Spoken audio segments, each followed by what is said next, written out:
Hey everyone. Well, welcome back to the 2020 Bootcamp webinar short course. For those of you who might have missed the first session, again, my name is Allegra Wrocklage and I am the program manager with the Conservation Finance Network. David, can you hit the next slide?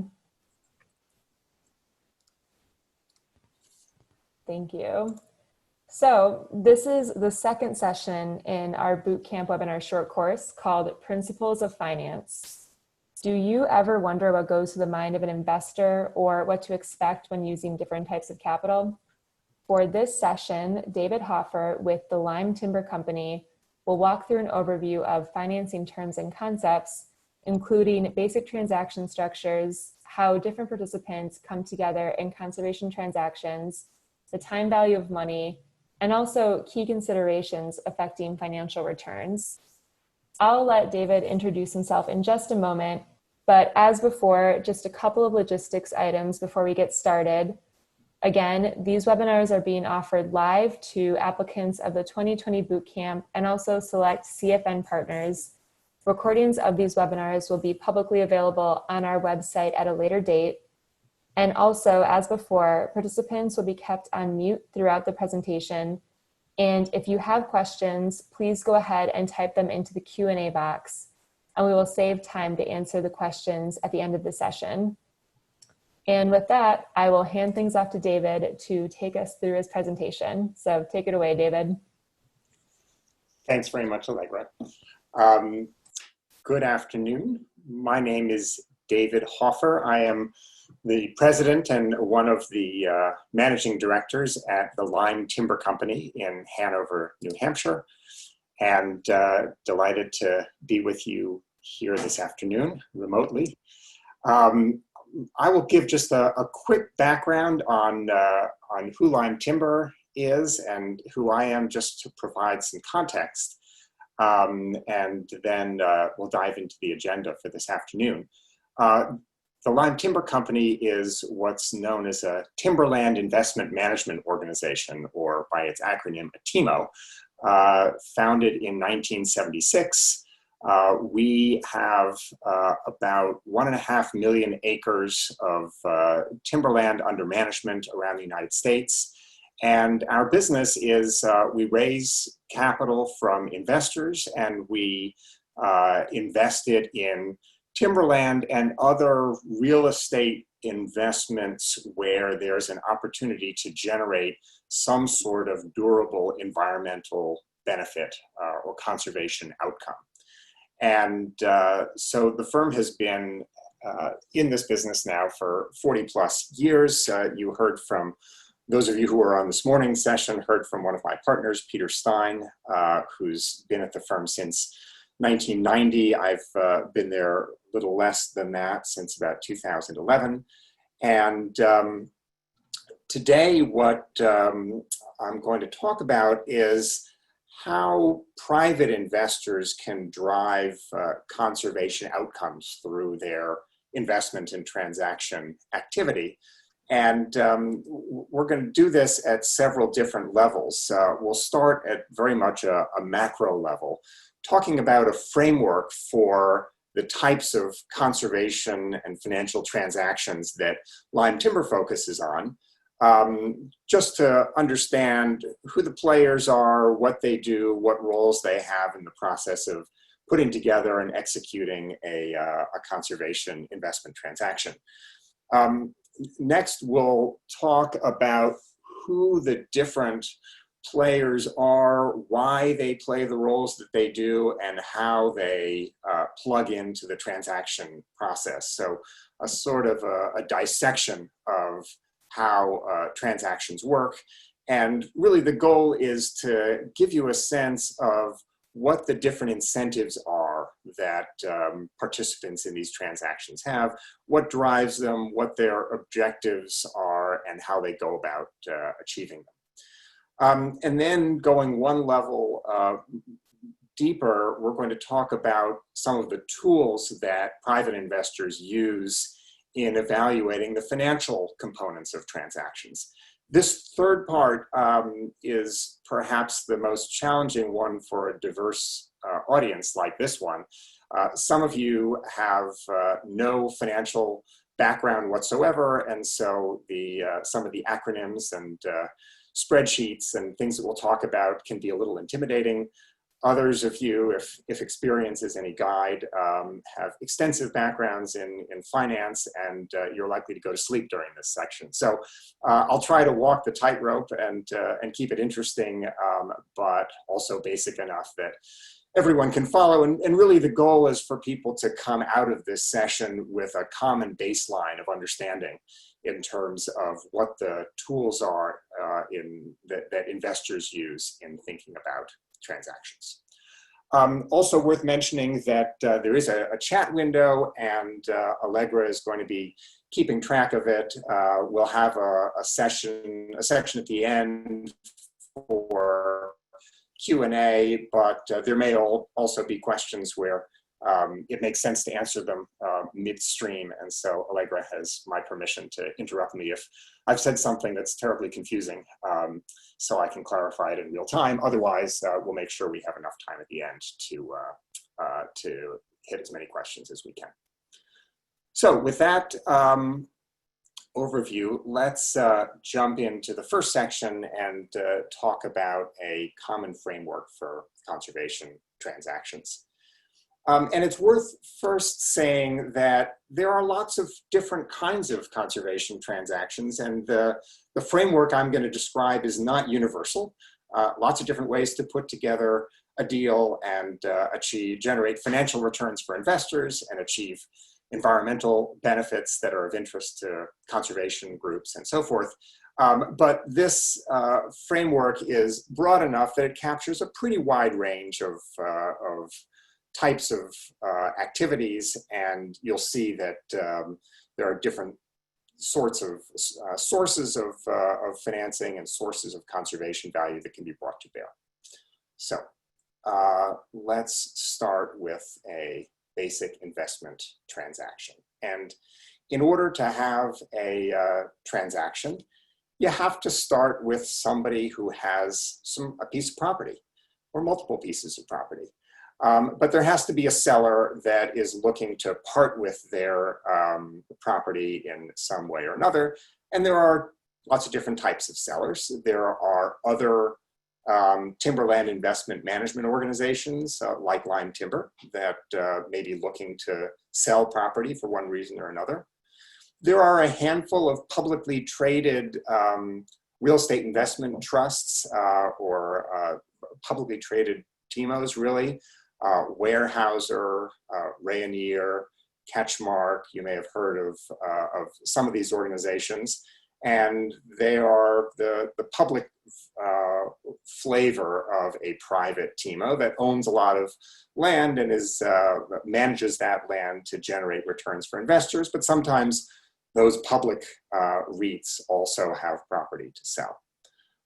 Sometimes there's property that comes on the market owned by individuals or families. Sometimes these are very long-standing multi-generational ownerships. And then there are other types of companies that own property, but the first requirement for any transaction is you've got to have a seller.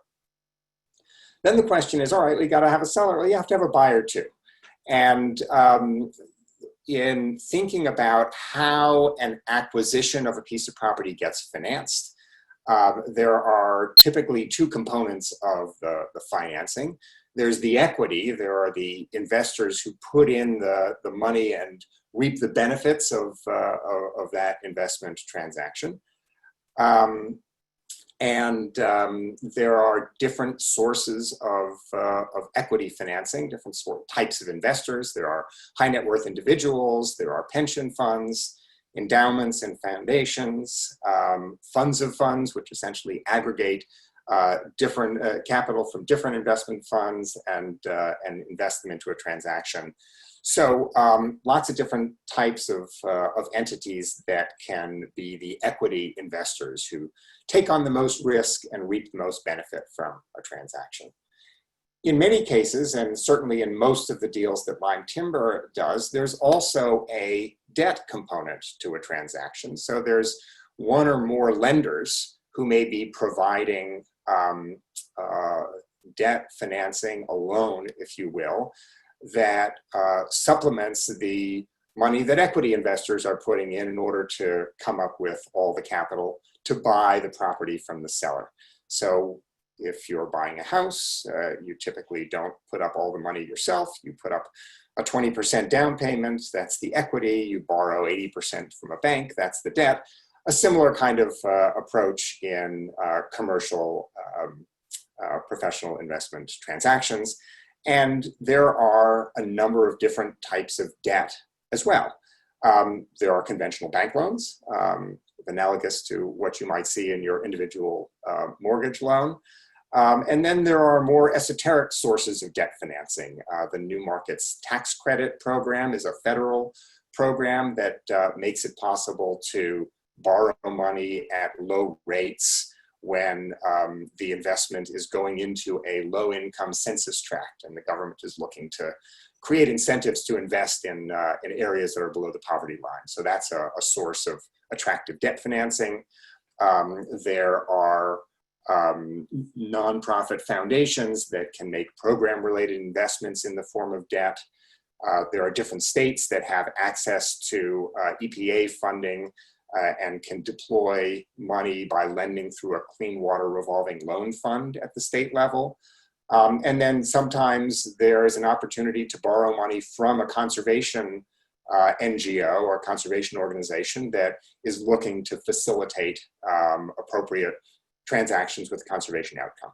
So lots of different types of equity that can be used for a transaction, a bunch of different types of debt. These are the ingredients that go into an investment transaction. And so once you've got a property that a seller wants to sell and you've got sources of capital to buy that property, well, then you have to have a strategy for what you're going to do with the property to generate a return on that investment. And there can be lots of different strategies for generating returns. Here we're talking about timberland investments. And so timber harvesting, especially sustainable timber harvesting, is central to many of the investments that the Lyme Timber Company makes. We also find opportunities to sell conservation easements, sometimes known as working forest conservation easements, which essentially means that we agree to restrict the use of the property during our ownership and in perpetuity into the future. And we essentially relinquish the right to do a variety of things like develop the property, subdivide the property in exchange for money that a nonprofit or a government agency might pay to us for relinquishing those rights. So that's another tool that we can use in managing a property, generating investment returns. There's a whole category of transactions that are referred to as PES, or Payment for Environmental Services models. We won't touch much on those today just due to time limitations, but the sale of carbon offsets through carbon sequestration projects is increasingly common among timberland owners. There are mitigation banking opportunities and other ways where essentially you can monetize certain conservation attributes in the property that generate financial returns to investors as a result of being able to undertake conservation activities.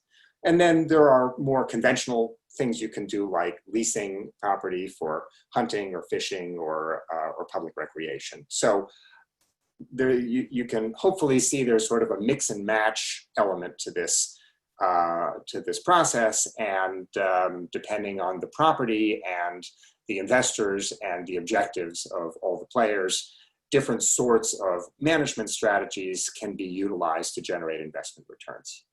And then at the end of some period of time, at least in Lyme Timber's investment funds, which have a finite life, and so we have to eventually sell these properties to someone else, we're looking to sell the property to a future buyer in 8, 10, 12, 15 years. And often what we have done during the period of our ownership is to implement some of these strategies, many of which have involve the imposition of permanent restrictions so that a future buyer has to abide by those, whether it is the sale of a conservation easement that's perpetual, or the placement of a 100-year carbon restriction on the property.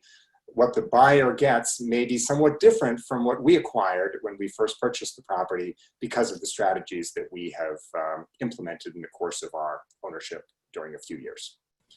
Hey, David, quick question for you. Could you give a little bit more information on the payment for environmental services that you all look at under sources of investment return? Sure. These are opportunities and markets that are evolving. Some of them are quite a bit newer than others. And as I said, the basic principle is looking for opportunities to execute some sort of conservation strategy that somebody is willing to pay for. And so payment for environmental services is what it sounds like. The first example that I mentioned is carbon sequestration, and maybe that's a good illustration of how this sort of thing works. There are markets around the country, really around the world, but in the United States, there are what are known as voluntary carbon markets. There's also what's known as a mandatory carbon or compliance carbon market in the state of California. And the way it works in California is that there's a law passed in 2006 called the Global Warming Solutions Act that was adopted by the California legislature, and it imposes limits on greenhouse gas emissions by emitters located in the state of California. So if you are emitting greenhouse gases, you are required under the state of California's law to, over a period of time, successively reduce your level of emissions year over year in order to improve in order to reduce greenhouse gas emissions, generally for environmental benefit. Now, if you are an old coal-fired power plant and you simply can't reduce your emissions as quickly as the law requires, you've got to make up the deficit somehow. And one way that you can make up the deficit is by paying somebody else to sequester carbon in the ground to make up for the fact that you're emitting more than you should. And so the market that exists in the state of California is one that enables timberland owners to commit under a strict set of requirements in California to commit to maintaining a certain minimum level of stocking, of timber stocking in your forest, and essentially of carbon stocking. So you're committing to maintaining a certain amount of carbon in your timberland property and to not go below it. And in exchange for that, the state of California grants you carbon offsets, which you can then turn around and sell to the greenhouse gas emitters that weren't quite able to meet their targets by reducing their emissions. And so that's an opportunity to, what it does is it creates an incentive for forest landowners to maintain a certain level of timber on their property, to not cut it all down or not cut it down unsustainably. And timberland owners like Lyme can get paid for that by committing to these standards and then being able to sell the offsets to greenhouse gas emitters or other market participants. So that's just one example, but I think it illustrates well how a landowner can get paid for undertaking some sort of activity, or in this case, committing not to take some sort of, not to undertake some sort of activity and get paid for that, for the ecological benefit that stems from that management action. So this diagram here is pretty abstract. Let me give a quick case study example, and then we'll talk about how that maps onto these boxes. So this is a case study of an investment, actually 3 separate investments that Lyme Timber made over about an 8-month period in 2017 to 2018. This is the northwest corner of Pennsylvania. You see these little colored areas are the property that we purchased. The photo is of that property. It's some of the finest hardwood and cherry producing ground in the world. And we made 3 separate acquisitions, 1 from the Forest Land Group, 2 from Hancock Timber Resource Group, over a few month period, and have then done a number of things that I think you'll see how they map to this framework. So the equity from the deal was put up by 2 investment funds that Lyme manages, the Lyme Forest Fund 4 and the Lyme Forest Fund 5. And talk a little bit about where that capital came from. And what we were able to do here in terms of debt financing was pretty interesting. Pennsylvania has a clean water revolving loan fund that lends money to organizations that can demonstrate that they are improving the quality of water in some portion of the Commonwealth. And so we were able to secure $50 million of debt, a $50 million loan from a group called Penvest, which is the agency that administers the revolving loan fund, under very attractive terms. So 20-year loan with a 1% interest rate. Actually, the first 5 years were interest only, so we don't need to start paying down principal until year 6. And the pitch to the Commonwealth was that we would do a certain amount of remediation of acid mine drainage, the effect of historical mining activities. And we would also grant the Commonwealth the right to purchase what are called working forest conservation easements. Talk a little more about those shortly. And the idea is that we would enable the state to buy these rights from us and restrict us and all future owners from being able to develop the forest or clear cut it or subdivide it. And so those environmental benefits were attractive enough that the state was willing to lend us this money. And we also raised about $17 million from a close partner of ours, a national conservation NGO called the Conservation Fund. You may have heard of them in connection with the Conservation Finance Network.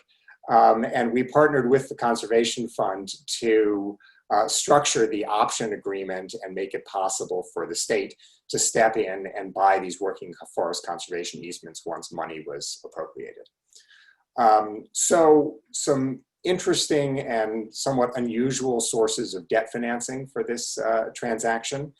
And the management strategy revolves around doing timber harvesting of this very high quality premium cherry and oak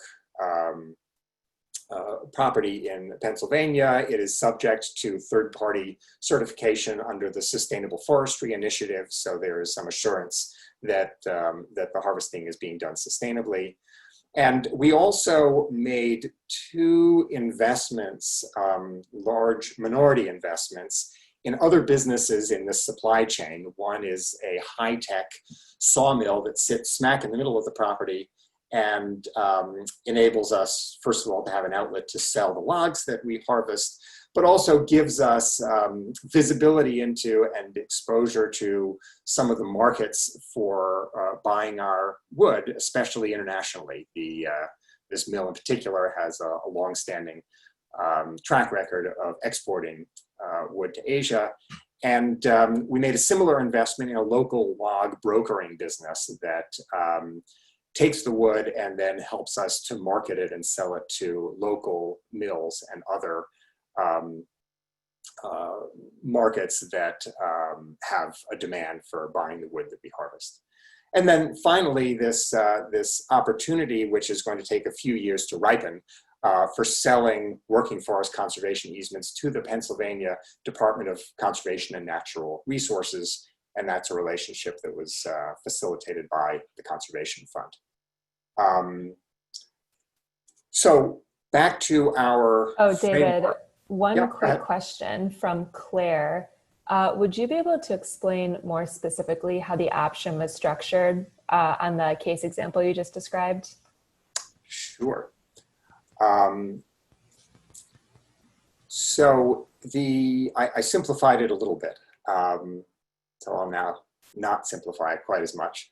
The issue that we often encounter is that the most frequent buyers of these working forest conservation easements are state agencies. But state agencies, and sometimes there's federal money, sometimes there's local money, but the majority of it is state. And in any event, government agencies are not typically the fastest movers, and often don't have funding available at the time that we'd like to have some sort of confidence that if we go and acquire the property from the Forest Land Group in Hancock, that we're going to have a buyer for the conservation easement down the road. So what we have done historically, what we did in this case with the Conservation Fund, was to get the Conservation Fund involved and to provide the Conservation Fund with an option, essentially the right for a period of, I think it was 5 years. And the Conservation Fund during that 5-year period has the exclusive right to buy from us, from our fund, a conservation easement over some 50-odd thousand acres of timberland. And so if the Conservation Fund comes up with the money during that period of time, we are bound to sell the conservation easement to them. If the option period lapses, then we're no longer bound.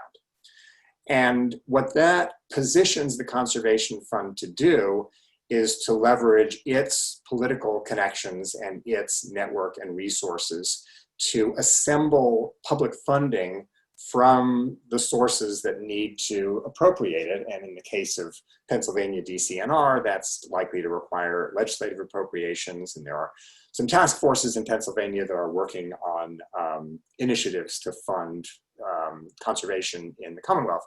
But the Conservation Fund essentially can serve as our proxy and can go out and say, hey, look, we are holding this option to buy a conservation easement.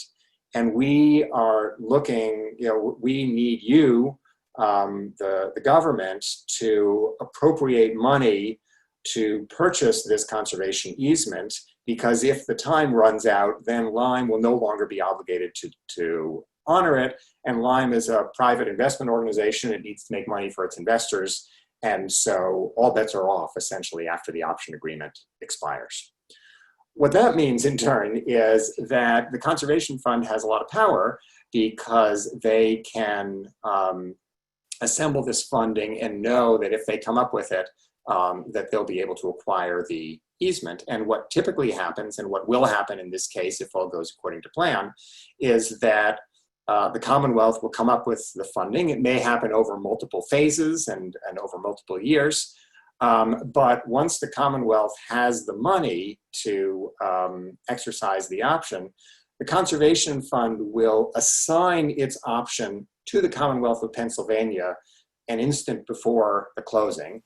And the Commonwealth will step into the Conservation Fund's shoes as the optionee and will write the check to our fund. We will convey the conservation easement to the Commonwealth of Pennsylvania, and the Conservation Fund will step away. So they will have played the role of facilitating the transaction, but they're not in the business of holding easements over the long term. What they will have done is to have facilitated a transaction where public funding was brought to bear in order to exercise that option. So the consideration for that option came in the form of low interest rate debt, not quite as low as the Penvest 1% debt, but in order to secure the option, the Conservation Fund had to provide something of value, and what they provided that was of value was concessionary debt financing in order to obtain that option. Perfect. And just a quick follow-up there, and then we'll let you move on. So this is from Namrita. Was the 17 million to the conservation fund, was that just for the conservation easement portion of the transaction, or did that also include investments in the supply chain businesses, or both?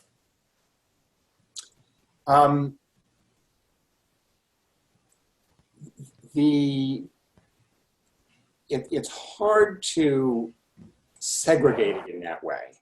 That is, we have a holding company that we established that bought these 67,500 acres of property from 2 different sellers in 3 different transactions. And that holding company was capitalized with equity from the Lyme Forest Fund 4 and 5. It was capitalized with debt from the Clean Water Revolving Loan Fund and from the Conservation Fund. And all of that went into the soup, where the holding company had the capital, bought the land, and then started generating revenue through sustainable timber harvesting. And so some additional money had to go in to make some of these additional investments in the form of both equity and debt, additional investments into the sawmill and the log brokering firm. So the problem is that money is fungible. From a timing standpoint, the supply chain investments came later. So I suppose you could say that the initial equity and the initial debt went only toward buying the property. But then after a while, you're generating cash flow from timber harvesting, and you're bringing in additional investment to make these incremental investments in other businesses. And so it becomes a little less easy to say this particular dollar went to that particular target. But what that has done is actually given me a great opportunity to show how these different components map onto our framework, because the equity did come from these 2 investment funds, and these investment funds are funds that the Lyme Timber Company has raised, and with capital from high net worth individuals, pensions, foundations, endowments, et cetera. You see the debt components were, as I described, those went into the investment transaction, enabled us to buy the property from TFG and from Hancock. And then we've been executing this investment strategy around timber harvesting, these other investments, and ultimately we hope the sale of conservation easements.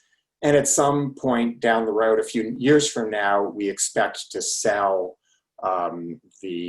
most likely the entire enterprise, meaning the timberland, the operating company that we've established, where we hired local foresters and other professionals to manage the business, as well as either our minority stake or possibly the entire ownership of the sawmill and the log brokering businesses. And if there's a buyer who wants to own all of that, we have the right to deliver all of that in a single transaction. If somebody only wants to buy what we own, which is the timberland and perhaps minority interests in these supply chain businesses, there's that possibility as well. So this framework, as I described, it's not universal. It certainly can't be used to characterize every sort of conservation investment transaction out there, but it works pretty well for the sort of thing that an industrial and professional timberland investor does, and these components can be mixed and matched depending on the circumstance. Let me pause there, and we'll move into the next section, which is the who, why, and how of who some of these players are, what their interests are, and why they do what they do. But Allegra, if there are other questions that you think would be good to answer here, we can certainly do that. Sure. There's been a couple coming through, so maybe we can answer 1 or 2 right now. One question, what is the typical breakdown, maybe by percentage, for the different sources of investment return? You know, I'm assuming every deal is different, but is there a general breakdown of, you know, how the returns look? Yeah. It's a very good question, and the answer is no. There is no typical breakdown. It is very much case by case. This is a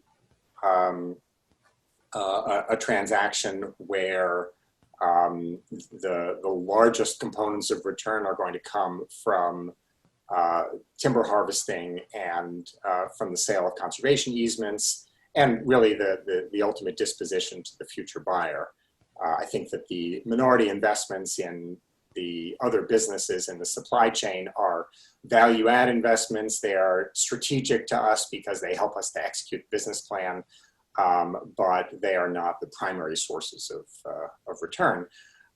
There's another deal we did around the same time, which I almost chose as the case study here, but didn't. We bought 163,000 acres in West Virginia in late 2017. And one of the most significant sources of investment returns in that transaction has turned out to be the sale of carbon offsets. And these are carbon offsets on the California market. You don't have to have your property in California to sell carbon offsets on the California market. And the reason is that, generally speaking, the quality of the timber in that part of West Virginia, especially in the cutover areas, the coal fields of southern West Virginia, quality is not anywhere near as high as it is in northwest Pennsylvania. The markets are not as robust and competitive, and it's very hard to find loggers and other contractors who can move the wood to market. And so all of those things add up to a situation in which the trees are in some ways worth more standing as vehicles to sequester carbon than they are horizontal as logs that can be sold to mills. And so we're still doing timber harvesting. We've done a variety of things to improve the safety and efficiency of logging contractor infrastructure in West Virginia, but we just recently had a successful issuance of carbon offsets that is going to turn out to be a significant driver of return. So all that goes to say it does vary case by case, and whenever we're looking at an investment, we can't use a rule of thumb that says, well, 70% of the return is going to come from X and 20% is going to come from Y. We have to investigate every source of return differently and build a model of the sort that we'll talk about shortly that help us to figure out whether that investment makes sense and at what price. Great. Let's do one more question right now, and then I'll make sure you have time to get to the rest of your presentation, and then we can do the rest at the end. Okay. But Charles is wondering, in general, what percentage of the returns on investment are delivered on an ongoing basis versus only at the end of the period when the property is resold? You know, is there a general rule of thumb, or does it, again, vary between projects? So it won't surprise you to hear me say, again, that there isn't a general rule of thumb, but I will say that Lyme timber is somewhat unusual among TIMOs in this regard, and that is that we are looking for ways to accelerate the returns and generate more returns earlier in the investment cycle, because we see that as a way to reduce the risk of an investment. The more money you can bring back earlier, the less risk there is that something significant might happen that interferes with your plans, like, say, a global pandemic or a trade war with China. So we're always looking for ways to bring cash flows forward in the investment cycle rather than putting all of our eggs in the basket that says, well, we're going to make most of our money when we sell the property to a future buyer. And we had this experience a couple of years ago with a property in the Adirondacks that we purchased 278,000 acres from International Paper in 2006 out of our second fund, and sold the conservation easement early in the investment cycle. That is another example of a way that you can generate some returns early, if you can do that in the first several years. And then we were very consistent and appropriately aggressive in our sustainable timber harvesting to generate a coupon every year of cash flow from harvesting. And so when we got to the time of selling the property in 2015, we had returned, I think it was 73% of the investment capital, of the invested equity capital, just from those activities to date. So the sale of conservation easements and the sale of logs. So that when it came time to sell the property to another buyer, we were less exposed to what the purchase price was going to be at that time, because we hadn't put all of our eggs in the disposition basket. And there was a transaction in 2017 in Wisconsin where I think we returned over 100% of the invested equity capital before we even got around to selling the property. So no rule of thumb, but we're firm believers in trying to bring forward some of those cash flows. And when we get to the third section of this session and talk about the time value of money and internal rate of return, you'll see in a very concrete way why that can be beneficial from a return standpoint. Great. Yep. Let's keep going then. And I'll save the rest of the questions for the end, depending on time. That makes sense.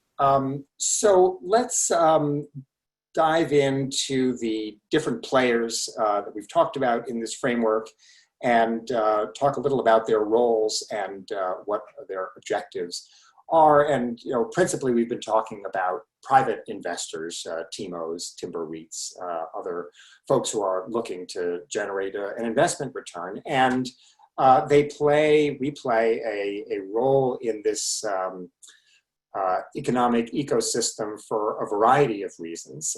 Some of the mechanisms that made it possible to do land conservation through public sources of financing have become much more difficult and take much longer than they used to. There's a lot of land in private hands that is not protected, and where private investors can play a role in accomplishing that. And there are various mechanisms. We've referred to some of them. We talked about payment for ecosystem services or ecosystem services markets that create opportunities for investors to participate in these transactions. There is certainly a lot of growth in the field of impact investment, investors who are looking to have environmental, social, and governance impacts alongside their financial investments. And there's a lot more private capital out there than there is public capital. And so when it's possible to have a private investor partner with public agency or conservation NGO, you can increase the efficiency of those transactions and also bring capital to bear that wouldn't otherwise have been available. And so what investors like Lyme Timber are looking for is access to some of those sources of public and philanthropic capital. And so the question I answered earlier about the option agreement with the Conservation Fund is a good example of that. To the extent that our conservation partners will preferentially pick up the phone and call us when they become aware of an attractive property that's for sale, that's a benefit, proprietary deal flow that stems from those relationships and from the knowledge on the part of our conservation partners that we're going to do the right thing as a steward of the property. And to the extent that gives us some more credibility in the conservation community, it creates a virtuous cycle. And investors are interested in these assets as part of a strategy for folks who may be looking to diversify their investment mix. So investing in what are called real assets, real estate driven assets can be a valuable hedge during challenging times of the sorts that we've seen recently. There are inflation hedging benefits.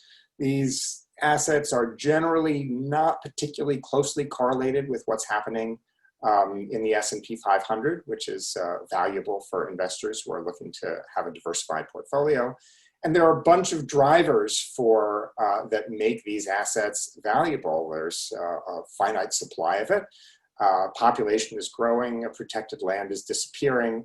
And some of these new markets make it possible to generate attractive returns in areas that haven't been as well developed. There's a reference to tax efficiency. I could spend a whole hour and put you all to sleep talking about why there are some advantageous tax benefits to investing in timberland, but I won't do that. And a variety of sources of value, and many of these we've talked about in the right hand of that framework. There are traditional revenue streams around timber and leasing and development, but then some more innovative and newer ones around payment for ecosystem services.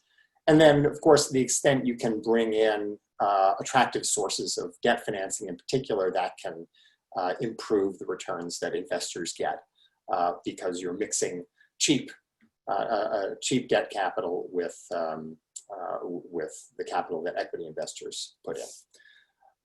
This all sounds great, except that as folks who have worked with private equity investors, TIMOs like us, have discovered, investors tend to be extremely selective.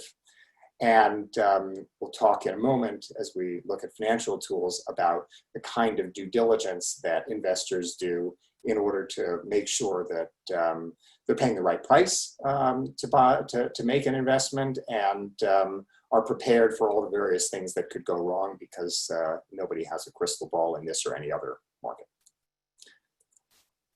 Let's also talk briefly about another key player in this constellation, and that is the conservation NGO. In the case study I gave, that happened to be the Conservation Fund, but there is sort of a symbiotic relationship between conservation NGOs and private investors, because conservation NGOs who are looking to achieve conservation results on the lands they target get the quick response time that comes from working with a private investor who has money ready to go. It doesn't need to go through 3 state legislative budget approval cycles. The money is there.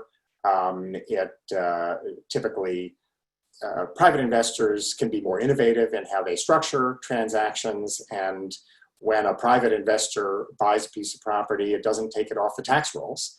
It keeps it in production. It can enable jobs and activities in the forest product sector. And as such, some of these transactions can get a lot of bipartisan support because there is a community development and a job story along with the conservation story. And typically when a private investor comes to the table, they have not only the capital, but also the expertise and the resources to make sure the deal actually closes. And that's certainly helpful for conservation groups that don't want to waste their time and want to make sure that they're maintaining credibility in their communities. So a lot of reasons that conservation NGOs benefit from working with private investors, and then investors, of course, have this dependence on conservation groups to help evaluate the conservation attributes of a property and to assemble the public funding that's necessary to make sure those transactions close. Just one more slide here before we dive into the tools of finance, and we'll pause again for questions briefly. But we've talked on several occasions about this tool called the Working Forest Conservation Easement. And I think it's helpful to see visually how that works. So typically what we would do is we would initially purchase a property and we'd buy it in fee simple, meaning we buy all of the rights associated with the property. We've done our due diligence. We've concluded that it makes sense financially, that there are appropriate conservation attributes associated with it. So we come up with the equity, we come up with the debt, we buy the property. And then over a period of years, hopefully having entered into some sort of option agreement of the sort we did in Pennsylvania with Conservation Fund, we arranged to sell a conservation easement on the property. And typically we can do that for between 30 and 50% of the price that we paid for it. So what does this mean? Well, we still own the property after we've sold the conservation easement. Some of you may have heard of this metaphor that's often used for describing property rights as being a bundle of sticks. And you have, well, when you buy a piece of property, you've got a pile of sticks, and one of them may be the ability to cut down all the trees and put up strip malls. And another might be the opportunity to subdivide the property and sell it in pieces. Another might be the right to do underground mineral exploration or to do timber harvesting. So when you buy the property, you have all of these sticks. And when you sell a conservation easement, what you're doing is you're selling off some of the sticks. You're selling off the stick that's associated with developing the property, with converting the forest to some other use, with subdividing the property into 1,000 little lots. And so when an easement purchaser buys an easement, they pay cash, we sell the easement, we still own the property, we still pay the taxes on it, and typically we reserve the right to do sustainable timber harvesting, not unsustainable timber harvesting, but the conservation easement requires us to harvest timber sustainably. And then over time, we continue to do sustainable harvesting. We enhance the operations of the property. We might expand the team. We might find different ways to merchandise the logs and improve cash flow. And then as the value of the property grows, we look to sell the land subject to the conservation easement. And so the buyer who purchases this property ultimately gets what we had. They get the right to do some things with the property, but we've already relinquished the other sticks that we sold off around development subdivision. And so what they're buying is a restricted or an encumbered property with the conservation benefit already having been secured in perpetuity. So that is a quick overview of working forest conservation easements. And we are right about on time on my schedule, Allegra. So if there are maybe a burning question or two, we could do those now, but otherwise maybe we'll save for the end. I don't see any burning questions, so why don't we keep rolling and then we'll make sure to get to these at the end. Okay, very good. So changing direction a little bit. This is where those of you in the finance industry can take a nap. But there are a couple of key principles that it's important to understand in getting into the head of a professional investor and seeing how an investor looks at a transaction like this. And one of those principles is the time value of money. And the idea here is simply that $1 today is worth more than $1 5 years from now. Why is that? Well, you could invest your $1 today at some interest rate, and it would be worth more than $1 in 5 years. And so if you only had $1 5 years from now, it means that you had something less than $1 today. So there is this concept that that money has increasing value over time. And this is a useful tool for evaluating what future payments might be worth in 2020 dollars. And so the concept of present value, or PV, is the current value of future payments that are discounted at a certain rate to reflect how much risk there is in actually having that money materialize and the time value of money from just having to wait. So let's take a very simple example and say, someone offers you an investment opportunity. They say, you invest $100 and I'm going to pay you $10 a year for 5 years. And at the end of 5 years, I'm going to give you $120 back. So you might think of this as a high yielding bond or some other safe, pretty attractive investment. So let's see what that looks like under some different assumptions. If we don't take into account the time value of money, and so we look at this on an undiscounted basis, you're spending $100 up front. You get $10 back in year 1, 10 in year 2, 10 in year 3, 10 in year 4, and then in year 5, you get your fifth payment of $10 plus the $120 payback, so that's $130.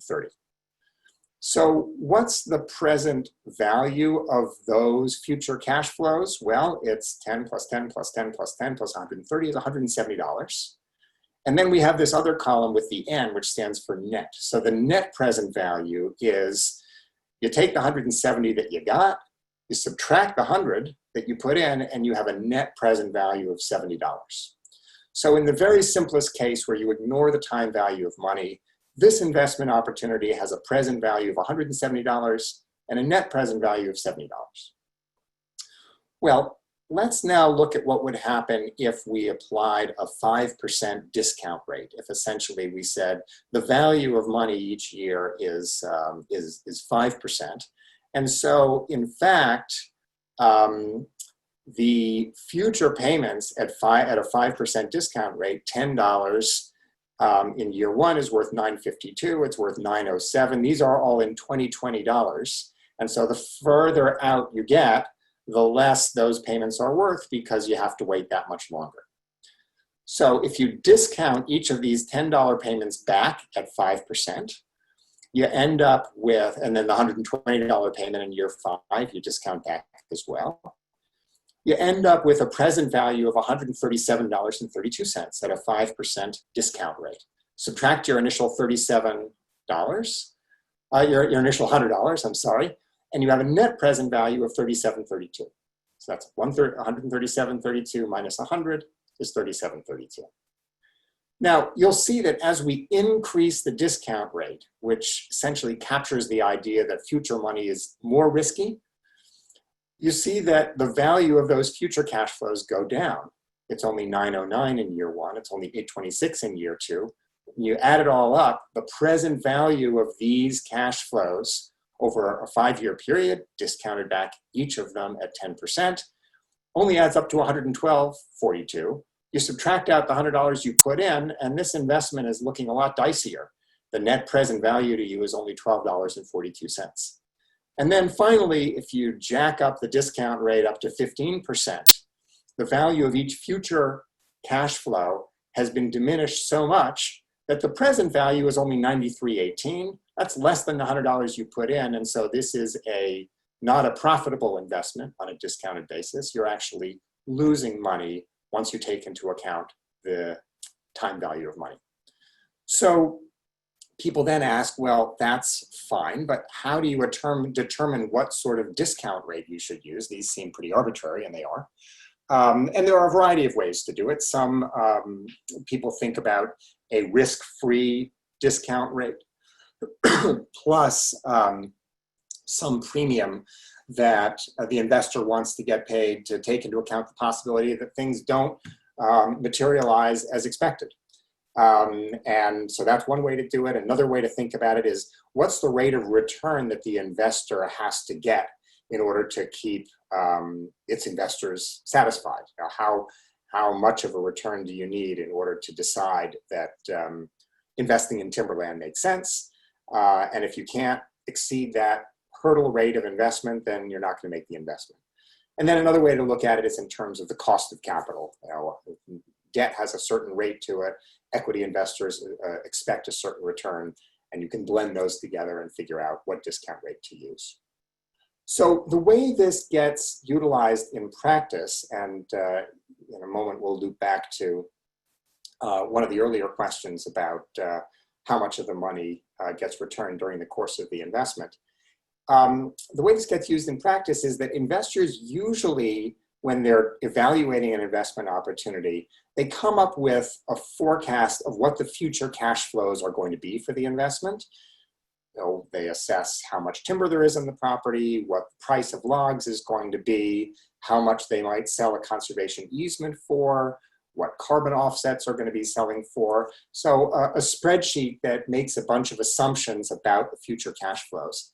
And then they back solve for what's the discount rate that would cause this investment to make sense at a given price.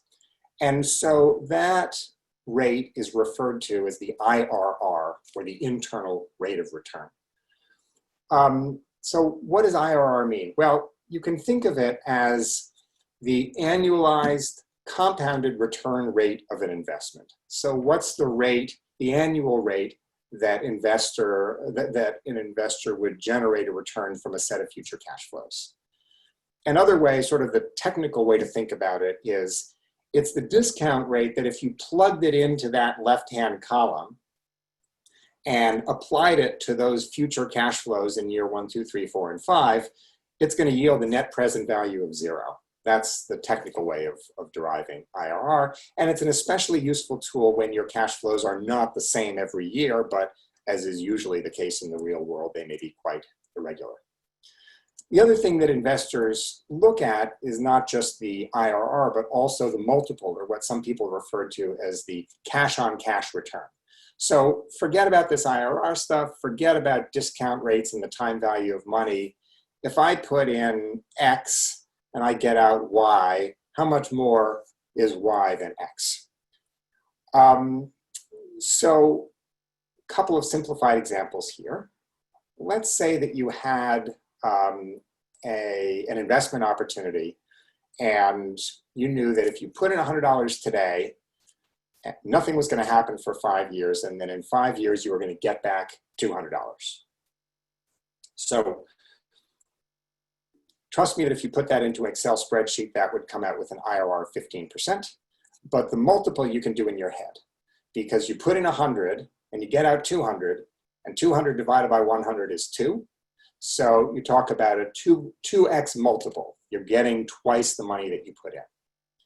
Now, if you had the same opportunity, but you could negotiate the price down to $80, but you still knew that you were going to sell it in 5 years and get 200 back, well, then it stands to reason that the IRR would be higher because it's a more lucrative investment.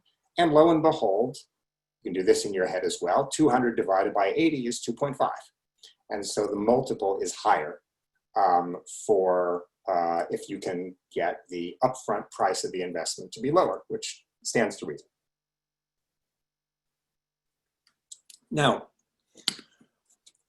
an important principle that I've alluded to is that cash flows during the life of the investment can be very important in driving investment returns. So let's assume our $100 investment, and assume also that that $100 investment is going to generate $10 a year in annual cash flow, and then in 5 years you can sell it and get your $100 back. Well, in that case, you're going to get 5 years worth of $10 payments, so that's $50 plus you get your 100 back. So $150 is your total cash back to you. That has an IRR of 10% and a multiple of 1.5x, because $150 divided by $100 is 1.5. Well, in the next example, assume that you make a $100 investment and you get a $20 annual cash flow, but you've depleted the value of the assets, and so in 5 years you can only sell it for $50. Well, if you do the arithmetic, you get 5 years worth of $20 bills, so that's $100, and then you get another $50 on top of it when you sell. So it's the same $150, which means that it's the same 1.5x multiple, but the IRR is higher, and that's because you have brought forward some of the cash flows, returned money earlier, and taken advantage of the time value of money, and with the principle that says basically money sooner is worth more than money later. So there can be a trade-off between IRR and multiple, depending on whether an investment generates more of the return early in the investment cycle, or the return later in the investment cycle. So let's make this a little bit more real world, and now tie it back into some of the earlier questions. So let's say that you have an opportunity to buy a working timberland property for $100,000. And you know that you can generate, by selling logs, $10,000 a year in annual cash flow. You've done your timber inventory, you've done your due diligence on log prices and on mills, and you are pretty confident that that's what you can generate. But you've got a fork in the road. You can either decide to just harvest the property and then at the end of 5 years sell it for what you believe would be $120,000. Or you have an opportunity to sell a working forest conservation easement 3 years in for $40,000. And then you keep harvesting, and then year 5, you sell the encumbered fee, that is the property encumbered by the conservation easement, for only $90,000. And that makes sense. You bought it for $100. 5 years later, it's worth, it's appreciated in value, but you've sold off some of those sticks. You've encumbered the property with restrictions, and so it makes sense that it would be worth less than you paid for it. So how would an investor model the range of potential outcomes and decide which strategy to employ in managing timberland? So the answer is investors do what's called sensitivity analysis and might look at several different scenarios that capture the uncertainties of what could happen in the course of managing this investment. So in the first, what we call the base case, which is there's no sale of an easement, you've got a $100 investment, you've got $10 a year coming in, or these are in thousands, so 100,000, 10,000 each year from timber harvesting. And then in year 5, you've got $120,000 from the sale of the property, plus that last year's worth of timber income for $10,000. So if you add up all the cash flows on an undiscounted basis, $40,000 plus $130,000, you've got a total of $170,000 in gross proceeds, generates an IRR of 13% and a multiple of 1.7. $170,000 divided by $100,000. That's what this strategy might generate in terms of returns. What happens in the second case, where we sell that easement for $40,000 in year 3? So again, same $100,000 investment, $10,000 a year, but in year 3, in addition to our $10,000 from timber harvesting, we've got $40,000 from the sale of the conservation easement. And then, in year 5, we sell the property for $90,000, plus we've got $10,000 in timber harvesting. And so the total here is $180,000 in gross proceeds. That gives us our 1.8 multiple, but the IRR is meaningfully higher. It's 16% instead of 13%. Why is that? Well, because we have pulled forward this $40,000 easement sale, and we're returning that capital to investors earlier on. And because of the principle of the time value of money and the effect of discounting, that's worth more because it happens earlier in the investment cycle. So an investor might say, well, under these circumstances, holding all other assumptions steady, it's better to pursue this second strategy from the standpoint of both multiple and IRR. Well, so let's look at some other scenarios. What happens if our conservation partners are particularly effective and our government agencies are particularly efficient, and we're able to sell that conservation easement not in the 3rd year, but in the 2nd year? Well, then we're pulling forward that $40,000 easement sale from year 3 to year 2. The total gross proceeds from this strategy don't change at all. It's still the same $180,000 as in scenario 2. But lo and behold, the IRR has gone up from 16% to 18% because we have further accelerated this cash flow and brought it for earlier in the investment cycle.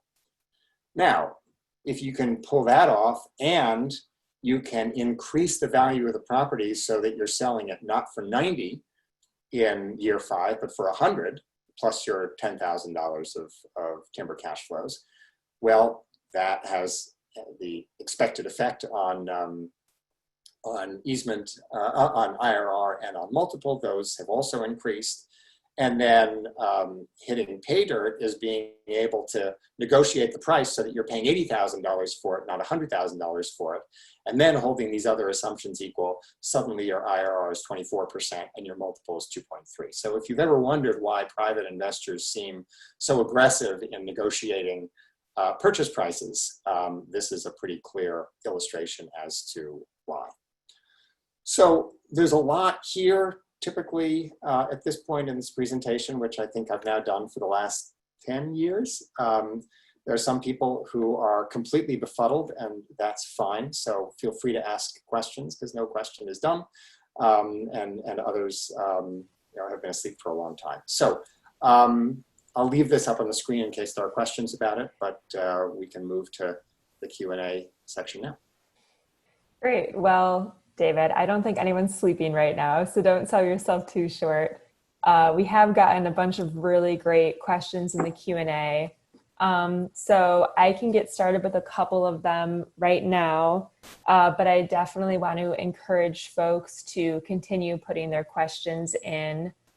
But yeah, thank you so much, David. As usual, great presentation.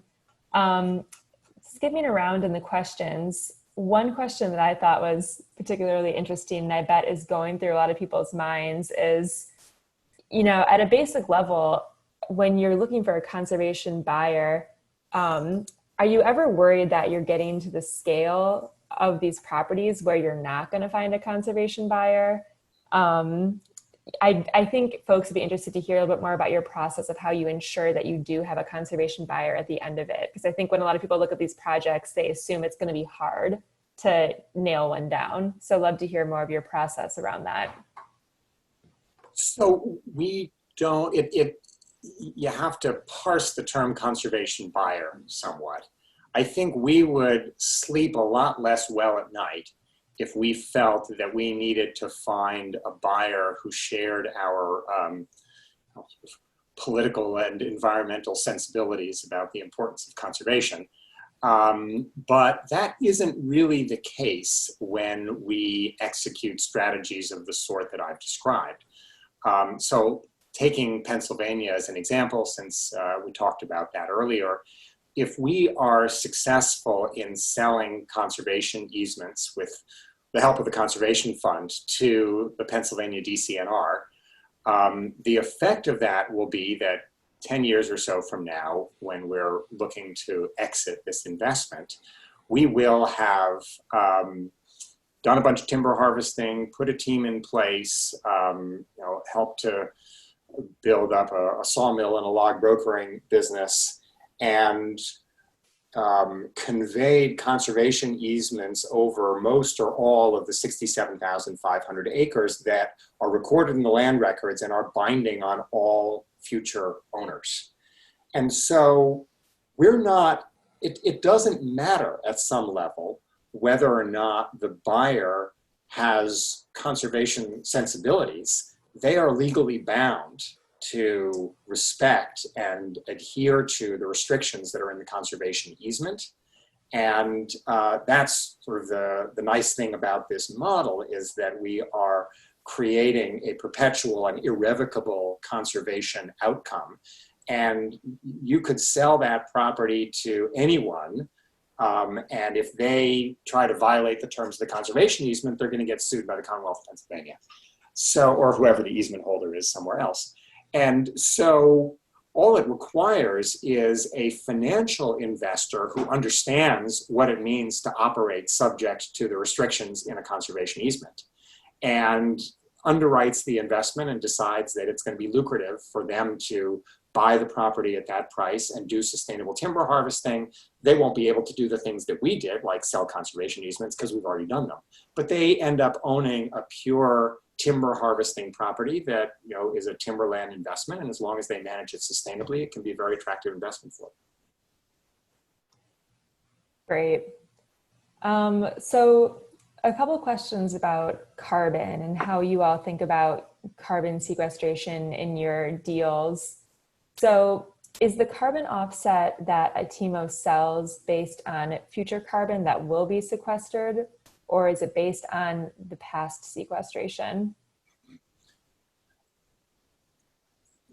The way it works, and I'll speak about the California market, which is the most well-developed one in the United States and the one where we have the most experience, is you evaluate a particular property in comparison to essentially its neighbors, the other properties that are in the same region.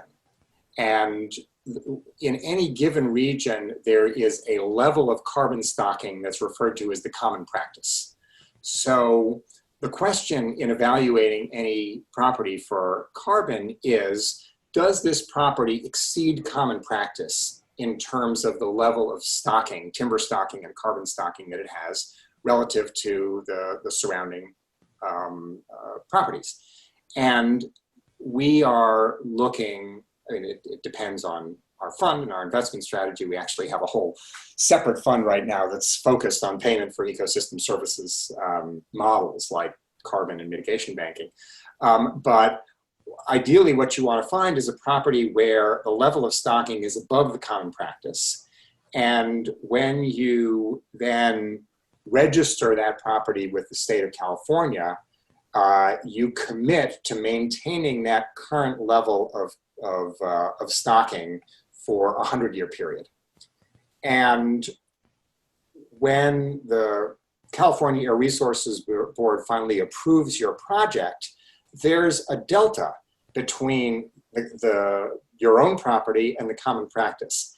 And that gives rise to carbon that you can sell, because you are selling a quantity of carbon that's commensurate with the difference between your property and the common practice.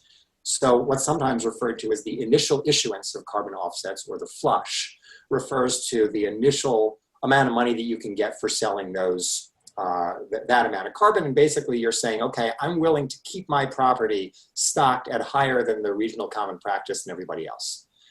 In successive years,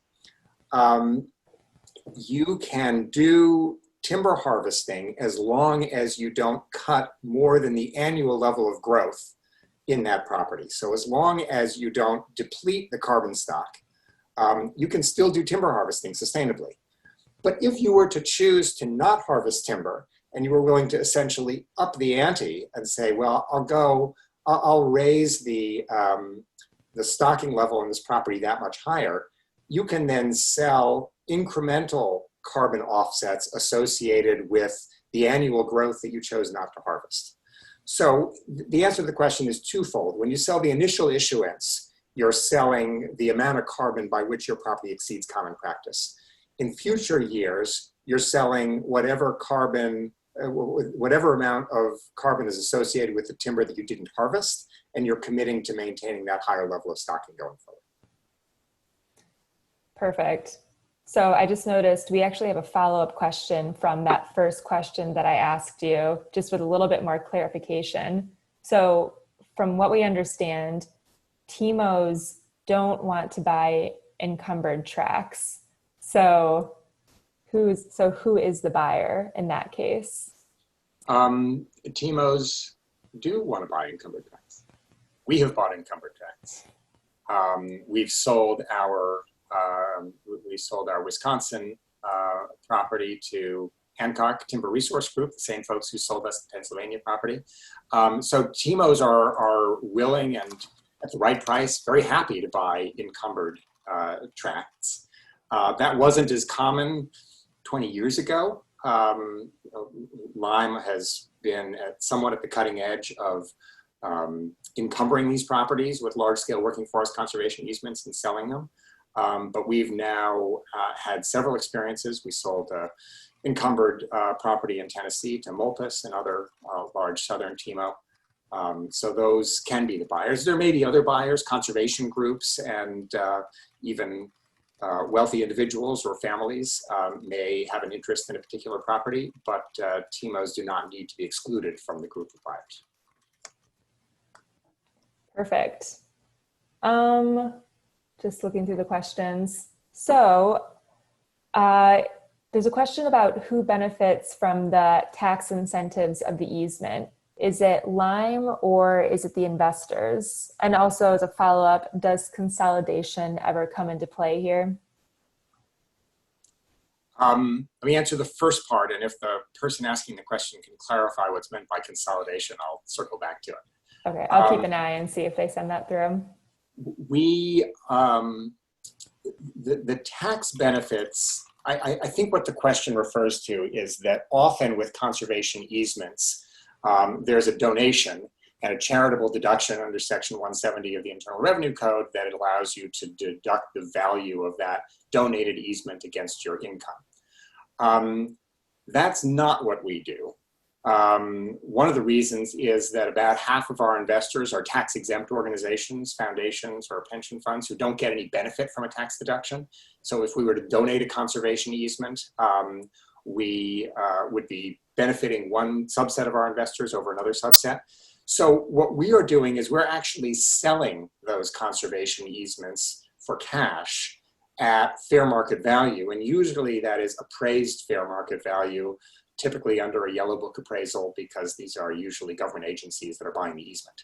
So there is no tax benefit that flows to either our funds or to the Lyme Timber Company because there's no donation transaction that takes place. It is a cash sale of something that's often donated under other circumstances, but not in our case. Great. I don't see a follow-up just yet, so we can hop to another question and maybe return to that one. So Claire is interested if you ever come across the issue that you could increase your return if you sold the property to a non-conservation buyer earlier on than if you can put a conservation easement on the property. Yeah, it's a very interesting question. I don't know that it has ever happened to date. Doesn't mean that it couldn't. And we are on the one hand, we are fiduciaries to our investors. We are a private investment management firm. We have duties to maximize value. And so, and we could get in trouble if we didn't fulfill that obligation. On the other hand, a good chunk of our investors invest with us because they view us as impact oriented. And they have seen that historically we have found ways to execute conservation strategies that actually outperform other forms of other ways of managing property and making money. So, you can see how if we were to pursue a strategy like the question describes, we might make one subset of our investors happy and another subset of our investors very unhappy. I think that the best answer I can give to the question is that we are geared around around executing the strategy that we come up with when we make an investment. And so we're not spending a lot of time looking for ways to generate a return that don't utilize the tools in which we have expertise. And generally, we choose investments because we think they are properties that are well suited to the kinds of strategies where we can maximize value. So perhaps the reason this situation hasn't arisen is that we haven't been looking very hard for those non-conservation strategies. The other reason that it may have arisen is that these are typically not short-term hold investments. We're not flipping properties in a year or two, except with some very rare exceptions. Generally, we're holding them, we're executing an investment strategy, and we think that these conservation strategies are what are going to maximize value. And so if we were, I could envision a situation where a conservation strategy failed, and after 5 years, we realized just didn't work out, and then we're looking to exit at whatever price we can. But as I said, that hasn't been our experience to date. Great. Yeah, interesting question. So question from Greg. Greg is interested in just hearing about any challenges you might have faced in balancing the desired outcomes from working with equity, debt, and conservation investors. These are some pretty different groups of folks. So he's just interested in learning more about how their interests might compete or align with each other and how you address those challenges if they arise. Hi, Greg. Well, I think it comes down to what I talked about in the second section of the presentation, which is having a good understanding of what the incentives are and the motivations that drive these various players. And we have a pretty good sense of what our equity investors are looking for. And as I said, there's sort of a mixed group. There are probably half of them who are really interested in the impact component of what we do. And then there are probably half of them who couldn't care less and are just in it for financial returns. And that creates an interesting tension for us. I mean, this sort of returns to the previous question a little bit. But it creates an interesting tension because we have to serve two masters. We have to limit ourselves to transactions that have that we can underwrite to generate a market or above market rate of return, financially speaking, but also deals where we're going to have some positive environmental benefit, because if we don't do that, the other subset of our investors aren't going to want to come back and invest with us in our next fund. So the net effect of that is really that it keeps us small. I think we would have been able to deploy a lot more capital over the years if we had only one type of investor. But you know, the sort of the Venn diagram of deals that will appeal to both subsets of investors is pretty limited, and it's why, even though we've been around for 44 years, which I think is longer than most other TIMOs, we're still one of the smaller ones out there. So that speaks to the different objectives within our equity investors. On the debt side, we are sourcing debt sometimes from conventional lenders like banks who are just looking to make loans that they think make sense.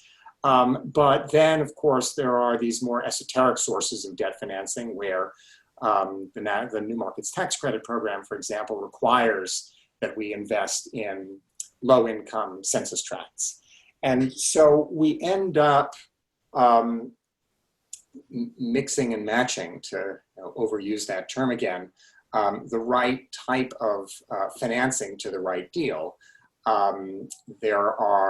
So the investment we made in 2017 in West Virginia was eligible for NMTC financing. We've actually done 2 different NMTC debt financing transactions on that property as a way to increase jobs and improve the safety of the logging infrastructure in that region. And so folks know NMTC is New Market Tax Credits. Sorry. Yeah, it's okay. Keeping the acronyms to a minimum here. Caught in my word salad. So the New Market Tax Credit financing was a great fit for that transaction because we thought that it would advance the objectives of advance our investment strategy to be able to make an investment in this particular area and bring in logging capacity that would help us to harvest timber more safely. That debt instrument would not have been effective in certain other areas. In fact, it probably wouldn't have been possible at all if those areas weren't eligible for under the NMTC rules for low income. So I'll stop there because I know we're running out of time, but it is a mixing and matching and finding the right strategy and the right instrument to marry with the right deal. Sure. Well, I might just ask one question of you just to kind of, wrap up what we've talked about today before we end. And this is a question that David, you and I discussed a little bit before this session, but it would be really interesting to hear just from your perspective. You've given this presentation for the past 10 years at the boot camp. What trends have you seen in how investors are investing their assets, in these types of deals, since you've been working on these? The timberland asset class is still relatively young. It has matured a lot, but 30 or years ago, there was no timberland investment asset class. You couldn't go and invest in timber, and the initial deals that Lyme did early in its life were very much one-off, a transaction here, a transaction there. So as the asset class has matured, people have gotten more sophisticated about it. We have seen more capital flow in, and we've seen sometimes too much money flows in and returns go down, and we think right now is a pretty good time to invest, so we're hoping returns are likely to go up. One of the things that we've been interested in over the last number of years is structuring investment vehicles, investment funds that have a longer or even a perpetual lifespan. So the funds that we have formed over the last number of years are typically 10 to 15-year funds. We raise capital, we invest it during the first few years, we execute on all those strategies, then we sell the properties, and within 10, 12, 15 years, we've returned all the capital to investors. That doesn't really match well with the life cycle of a forest, which is longer than that and arguably is perpetual. And so we're starting to see a trend toward what are known sometimes appropriately as evergreen funds or perpetual or open-end funds that don't have a fixed life to them, where we can make investments that we can then manage over a longer period of time. It gives us more flexibility to execute on some of these conservation and other value add strategies. And so we're looking hard at doing, using that kind of vehicle in the future. And some of the other TMOs have already begun doing that, and we believe and hope that that will continue to be a trend. Fantastic.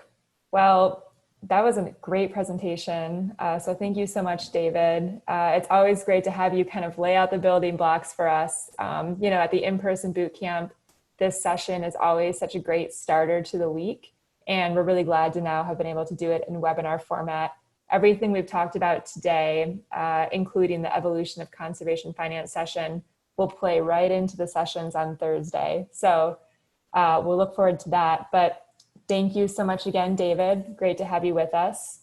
My pleasure. Thanks to all of our attendees for joining the first day of our first ever bootcamp webinar series. We'll see you all again on Thursday. Again, the sessions on that day will be conservation finance opportunities with public and philanthropic capital, as well as conservation finance opportunities with private capital. So take care, everyone, and we'll see you on Thursday.